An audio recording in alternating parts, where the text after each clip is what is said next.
So you're a top player in Pokemon Go, but you want to take it to the next level. Well, today I'm breaking down a full guide and the best tips and tricks you should be using as an advanced player in Pokemon Go. If you've been playing Pokemon Go for many years, here's some tips and tricks that you might not know that you can utilize to make your Pokemon Go experience that much better. If you want to be a top player in Pokemon Go, did you know that the team you're on really matters? The reason being is that if you control a gym with your team color, you will get 1 to 2 more items for spinning that gym. Meaning that if you're in a city where it's all Mystic players and you're on Team Instinct, you're actually at a disadvantage because you're getting less items per gym spin. So a top strategy advanced players use is switch to the most popular team using the team medallion in the store. Yes, I know you don't want to give up on your team, but if you want to be a top player and theoretically get the most items from spinning gyms, you want to be the color that the gyms are most often in your city. On top of that, making gyms gold is another great way to go ahead and get more items. If you have a gym that is the bronze level, you'll get 1 bonus item, silvers will get 2, and golds you will get 3 bonus items. You get gold gyms by interacting with them, raiding in that gym, defending that gym, burying Pokemon in that gym, battling that gym, etc., spinning it, any interactions. But any of the gyms near your area or on your regular grinding route, make sure you turn them gold because that is a bunch of extra items you can be getting from spins. On average, having a gold gym on a gym that your team controls will get you 6 to 8 items per spin. This is huge for restocking Pokeballs.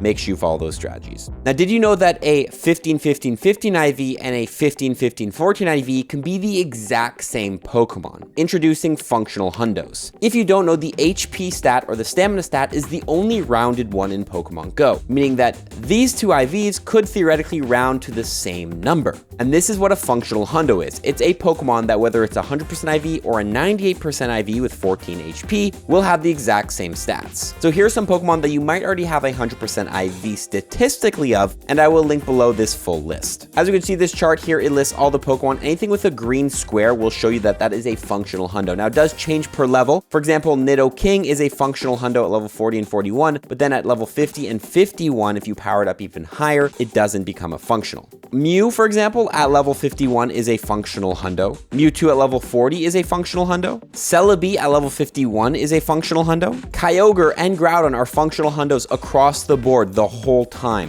Dialga is a functional hundo. Reshiram, Zekrom, and Landorus, Incarnate, and Therian are all functional hundos at all levels. And even an unreleased Pokemon like Specchair is a functional hundo. Again, check out this list if you want to see all the functional hundos, but you might already have some 100% IVs that you thought you didn't have in your account. Now, somebody sent me an amazing tip, and it all goes through search threads. Now, I don't know how this works on iPhone, but on Android, when you search for something and you type in a letter, you can set up shortcuts. Simply click on the settings button here, go ahead and scroll down to text shortcuts, and you can create shortcuts in here. Meaning if I'm going to search, I don't know, the word 1, I can type in the words of a full search thread. So when I come in here, search 1, I can just click that and it instantly will autofill that search thread. On top of that, if you don't already know by now, you can save search threads by clicking the see more button and long holding on any of your recent search threads. Boom, there you go. I've gone ahead and favorited that search thread, which you can find at the bottom. You can even long hold them to rename them. Now, a couple common search threads I like to use is one I just saved here. Candy Kilometer 1 and Shadow will show me all the Pokemon in Pokemon Go that only cost 1,000 Stardust to purify. Very useful for the Purifier medal. 10, 13, 16, 265, 293, and 519 is another good one showing you all the Pokemon that evolve for 12 candies in Pokemon Go. That's another one I'm going to long hold and save for myself for later. Now, search threads are useful for any things in Pokemon Go that you might always be catching or they need updating, but there's certain things in Pokemon Go that don't need to be updated as often and are better used as tags. So here are some of my favorite tags in Pokemon Go. Number 1, a power up tag I think is essential. This will show you all the Pokemon that you are currently powering up and investing Stardust into. Very useful anytime you get a power up task. You can just quickly come in here, power up these Pokemon because you were already planning on doing it. Instead of doing it all at once, you can do it slowly and complete tasks at the same time. Another useful one is a mega level up tag. Now, currently, I'm not working on maxing out any of my megas, but a very useful tag to have so you can come in once a day and mega evolve all these Pokemon once a day. I currently only have a mega tag because pretty much all of my megas that I want to be max level are already max level. For example, max level. Oh, actually, that's a complete lie. This Mawile isn't, so this is a perfect opportunity for me to put it in the mega level up tag and go in there every day and mega evolve it. Going back to the evolve for 12 candies search thread as well, you can create a tag that tags a bunch of Pokemon that you can go ahead and evolve during a 2x Evolve XP Spotlight Hour or when you just have extra time. Obviously, these Pokemon are going to be perfect to put in, the ones that cost 12 candies to evolve, but you can also use this search thread, which will show you all the Pokemon that are trade evolved Pokemon. If you don't own Pokemon Go, Pokemon like Graveler, Kadabra, if you receive them from a trade, it's actually going to be completely free to evolve them into their final form. So again, any of those Pokemon that you've received from trades that are ready to be evolved, go ahead and put them into an evolved tag. Finally, as bottle caps become more and more popular, a bottle cap tag I think is great, not only to come in here and see all the Pokemon you've hyper trained, but also if there's any Pokemon you're currently hyper training, it is very easy and quick to access by coming down.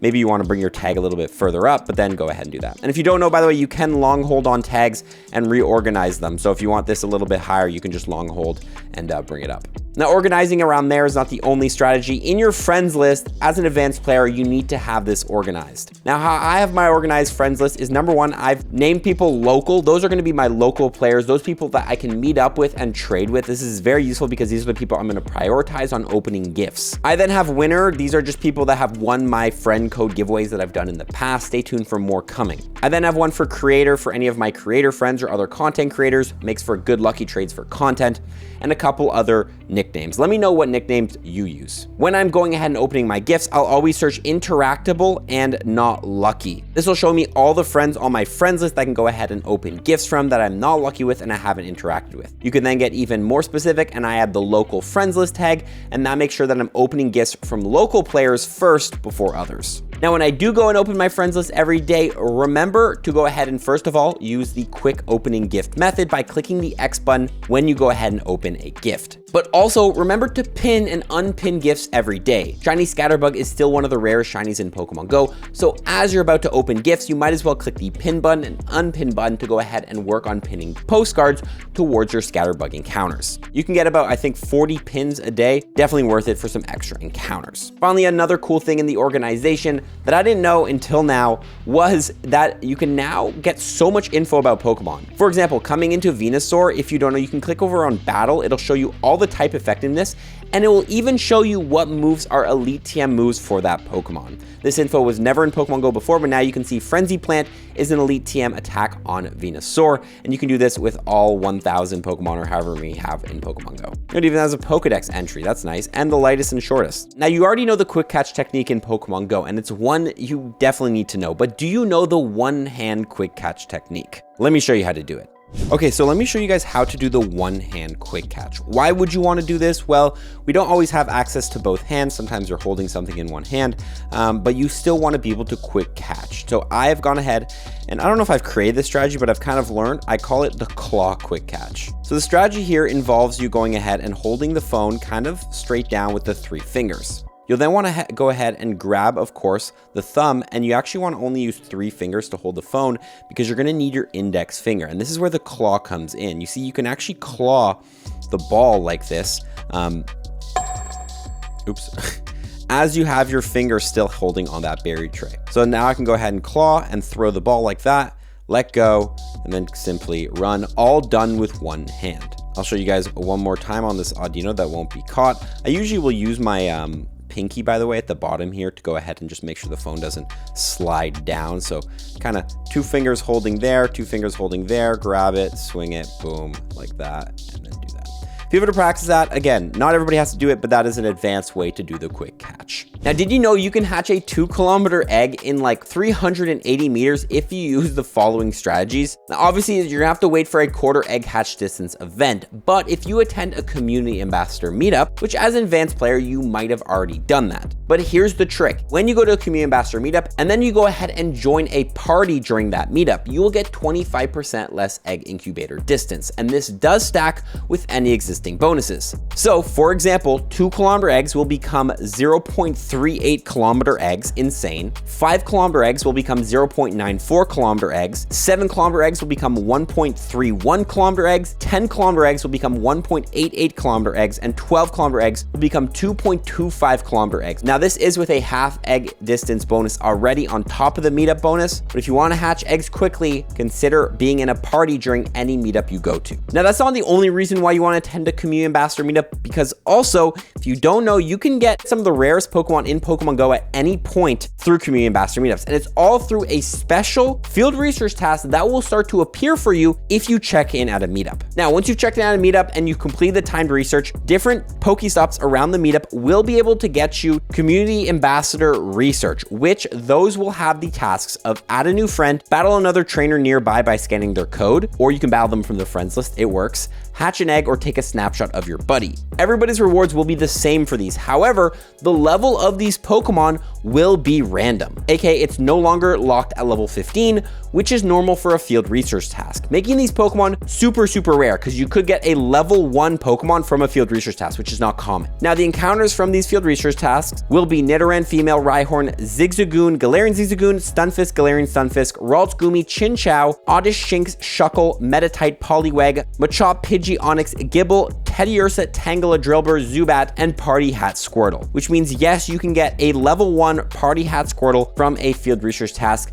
which is a rare Pokemon not everybody has, but you can get it at any point in Pokemon Go just by attending these meetups. Now, catching Shadow Legendaries in Pokemon Go is one of the most sought after things, especially the new ones. And there's a strategy on how you can go ahead and get more than one of each Shadow Legendary, and it's called stacking radars. Now, as an advanced player, you might know this trick, but you might not fully understand it, as it's one of the most misunderstood strategies in Pokemon Go. On screen is all the Team Go Rocket special researches that lead you to a Super Rocket Radar, which you need to battle Giovanni and get a Shadow Legendary encounter. However, all of these researches, you can only have one active at a time, meaning that if you have Silent Schemes, when Crown Clash Taken Over comes out, you will not get it. But there's an exception. If you do not go past page 1 on these researches, they do not count as active and the game does not think you are working on them, meaning you can get more than one. As you can see here, I actually have 4 of them all stuck on page 1. Galar Calling is not technically a Team Go Rocket research, it's not on the list here. But I have Adventure Week Taken Over, Crown Clash Taken Over, Fashion Week Taken Over, and all of these will get me Black Rocket Radars, which I can use to battle Giovanni. So when for a Pokemon like Shadow Rayquaza comes out, I can battle it 2, 3, 4 times, however many I have. I think I even have more stacked up I have 5 stacked up. So I have a total of 8 right now. A lot of people are asking why you can't just complete the research, collect the radar. As an advanced player, you should know that these Team Go Rocket special researches require you to battle Giovanni and use a radar to complete. So it's better to stay on page 1. Remember to follow that strategy if you don't. I've got good news. I'm actually hosting another Pokemon Go group trip in Japan in November that you can come along for. We're going to be in Osaka and Kyoto this time from November 9th to the 15th, exploring the cities, diving into the culture, and of course, grinding Pokemon Go with an amazing crew. And there's actually one cool part. It might line up with the Wild Area event, which happened in Japan last year around November. So it could be a good perfect combo of a little group trip and the Wild Area event. If it sounds like something you're interested in, hit the first link in the description for more details. Spots are limited, so don't wait, and it's already selling out. Anyway, hope to see you in Japan.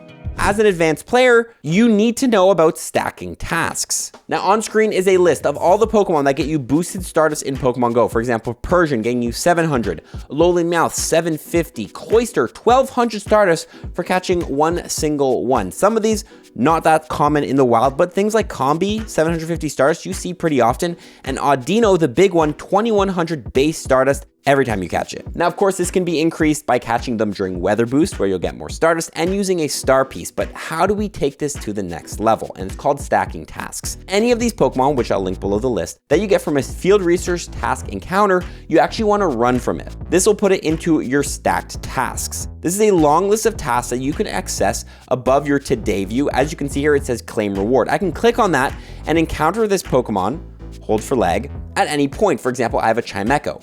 I've then given this Chimecho a Golden Raspberry, and this is going to be useful later. The reason being is I'm going to go ahead and wait for a 2, 3, or even 4 times catch Stardust event, which I believe we have like going down right now or just passed in Pokemon Go, and I can catch that Chimecho. Let me show you. I throw on a Star Piece. Let's now catch this Chimecho, which I could have caught at any point on this ball during a 4 times Dust event. And here we go. Look at that Stardust. 6,000 Stardust for making this catch and just holding onto it in my stacked tasks. Now you can hold on to 100 Pokemon in your stacked tasks, and if you hold any more by continuing from running from Pokemon will get deleted. So remember to not hold more than 100, although it's kind of hard to know how many you have. Now I'll link this as well. This is LeakDuck, which shows you all the seasonal research this season that you can go ahead and complete. And this will show you what tasks you should be focusing on to go ahead and get these encounters and run for them and hold on to them until boosted dust events. Hatch and Egg can get you a Trubbish, and that is a boosted dust mon, for example. Oh, and even Chimecho and Audino, which Audino gets you 2100 dust. So completing the Hatch and Egg task right now, really big.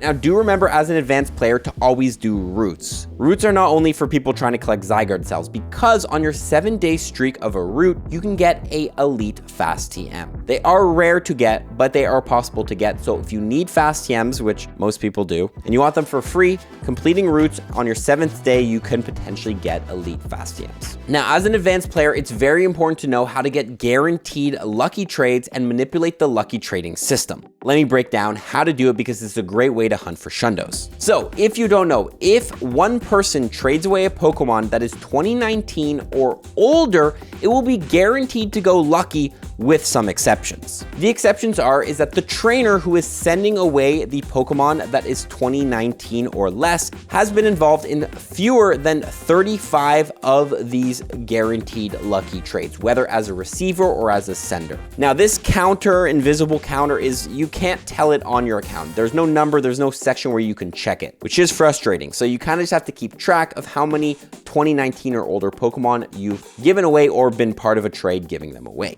However, the trainer receiving the 2019 Pokemon, it doesn't matter how many they've been part of. It's about the person giving away this 2019 Pokemon. Nonetheless, doing this trade will guarantee the trade to go lucky as long as, again, the sender has participated in less than 35 of these guaranteed lucky trades. What this allows you to do is to focus and Shundo hunt a specific Pokemon. If you're a person with 2019 shiny Pokemon, which as an advanced player, you might have a bunch, you can go ahead and trade these away and ask for rare Pokemon like shiny backgrounds or shiny legendaries or whatever you might want. This requires you to not wait for lucky friends and allows you to just do lucky trades whenever you want until, of course, you hit the 35 cap. But do note they do boost this cap as the years goes on. So as time goes on, you'll be able to do more and more. Also, as an advanced player, you need to know how to correctly collect your max particles, whether you're free or not, to get more. Now, of course, everyone in Pokemon Go knows that your max particle storage limit is now 1500. And you can actually tap on here to tell you how many more max particles you can collect for the day,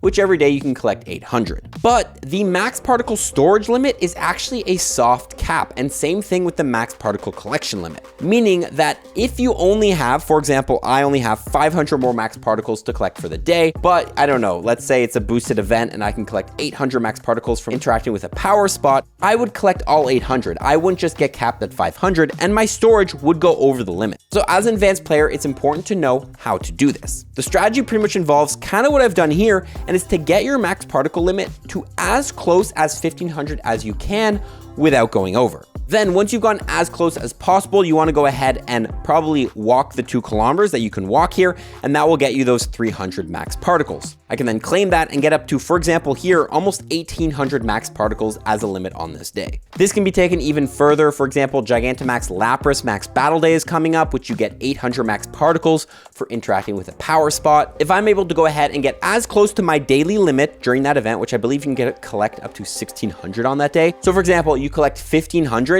and then spin a stop for 1800. Instead of a limit of 1600, you're getting a limit of 2300, which is huge max particle gains. So again, remember, get as close to the limit as possible and then claim the biggest possible chunk you can from some sort of method as you can. Now, if you're an advanced player or honestly any level of player, I can't stress enough how important showcases are because they're the only way in Pokemon Go to get premium items. If you become first, second, or third in a showcase, you can get a bunch of special rewards. This includes things like incubators, super incubators, instances, star pieces, lucky eggs, all the lure types, golden raspberries, silver pineapple berries, TMs, great balls, ultra balls, and hyper potions. Again, if you are a free-to-play player, or honestly just anybody wants free premium items, winning showcases is the best. So how do you win them as an advanced player? Well, number one, of course, you need to play a lot. You need to catch the extra large Pokemon, the biggest size.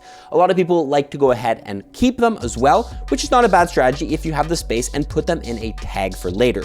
But sometimes it's hard to know when the next showcase is going to be and what Pokemon is going to be. So the best strategies to win showcases is really to just find the correct showcase. Going to a rural area, taking the time to drive out of the city or into a part of the city that no one really goes into, and finding a showcase is a top strategy. Think about how people are going about their day. Are they walking towards the train station? Are they walking towards a restaurant or the grocery store? Those are the bad showcases to go into because the average players will be dropping into them. The better showcases are the annoying ones to get to, the ones where you have to go out of your way to get to because less people will be in those showcases. Also remember, you can always snipe showcases by coming in here to Dave's tab, come to the bottom. It'll show you your Pokemon in showcases. I have none in showcases, but you can access your showcases and switch out your Pokemon at the last second before the end of the showcase in here. So dropping into showcase with a bad Pokemon isn't always bad because later you can switch it out for a bigger one you might have caught. Now, PvP is one of the only places in Pokemon Go where you can express your skills. And if you want to become an advanced player in PvP, there's a couple strategies you should be following, and the number one is breakpoints. Now, if you're an advanced player, you're going to know about PvP IVs, low attack, high defense, high stamina, and there's a whole ranking of them in which every Pokemon individually has different best PvP IVs. But PvP IVs is not always the best because breakpoints is something you might want to consider.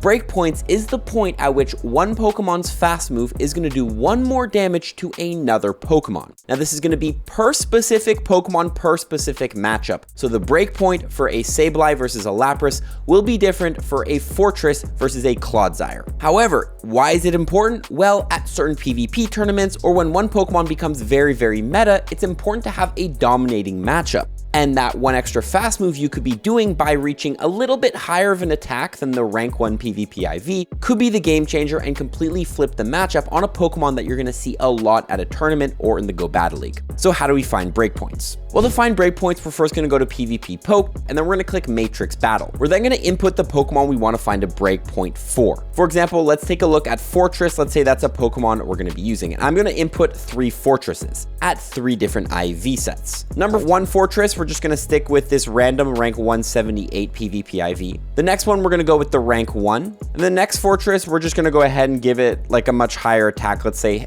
8 attack. It's in the rank 2000s. Then I'm going to go ahead and input the Great League meta as what it's against, and I'm going to click Battle. I'll then click the breakpoints under the matchups tab, and this is going to show me how much damage my Bug Bite move is doing to each of the Pokemon in the Great League based on those 3 Fortresses. So as you can see here, 222, not changing, and we're gonna look for inconsistencies here. So we're gonna keep going ahead and scrolling, and here we go, we see an inconsistency.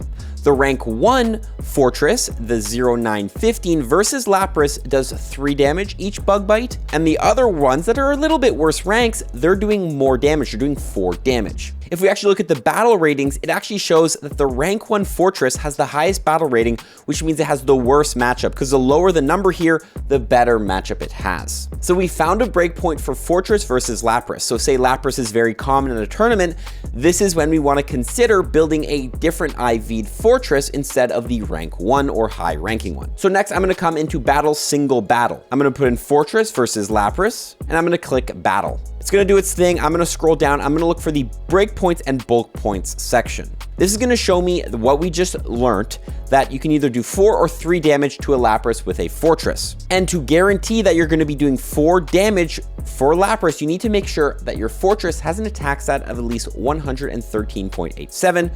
There's also the minimum attack stat here, 109. This will show you the chance of you doing 4 damage, but it's going to depend on the PvP IVs of the Lapras you're going up against, because if it's a higher defense one, you might not actually hit that breakpoint. Nonetheless, now that we have this info and all these resources I will link below, by the way, you can come over to pvpivs.com. I can input Fortress here, and then I can go ahead and change the attack here at the bottom to this number here. So I'm just going to copy paste it, boom, and now it's going to show me in order the best PvP IV ranking Pokemon. So still Pokemon with more bulk, but that they still hit that attack stat we need, 114. So I can build an 8-2-3 IV Fortress, and I will be hitting that breakpoint on Lapras. Again, this is very advanced technical skills and will only be useful for tournaments you're going to be going to where a certain Pokemon is becoming very meta, and you need to make sure you have good matchups against that Pokemon, and that's when you want to consider breakpoints and not the highest ranking PvP IVs. Now, as an advanced player, counting moves is essential, so I'm going to put your attention here to this screen. Yonkujin Pogo, you should follow him on Twitter. He drops these amazing graphics. This graphic is for season 23, the current season of Pokemon Go, showing you how many fast moves does it take for each Pokemon to get to its charge move in terms of the meta relevant Pokemon this month. Why is this important? Well, if you want to advance in Pokemon Go PvP, it's important to know how much energy your opponent has and what potential charge moves they could throw at you. For example, looking at Bastiodon here, every 7 Smackdowns Bastiodon throws, it will be able to throw a Stone Edge or a Flamethrower charge move. So it's very important to know, if Bastiodon has thrown 7 fast moves, that means it has enough energy to throw a move at you. This is important information because this will decide when you're going to swap and try to catch a move, when you're going to go ahead and throw your move so you can deny them even throwing that energy. But it's not always as simple as 777. A Zoomrill, for example, every 5 bubbles will get to an Ice Beam, but with Play Rough, the first time it'll only take 6 bubbles, the second it will only take 5 bubbles. So some Pokemon alternate, and keeping track of that is very important and an advanced skill to learn. You can go down here and learn all the fast move counts for all the meta Pokemon. Some of them are simple, some of them a little more complicated. This type of information though, having this on hand and learning this and memorizing this is what's going to take your PvP skills to the next level if you're a beginner,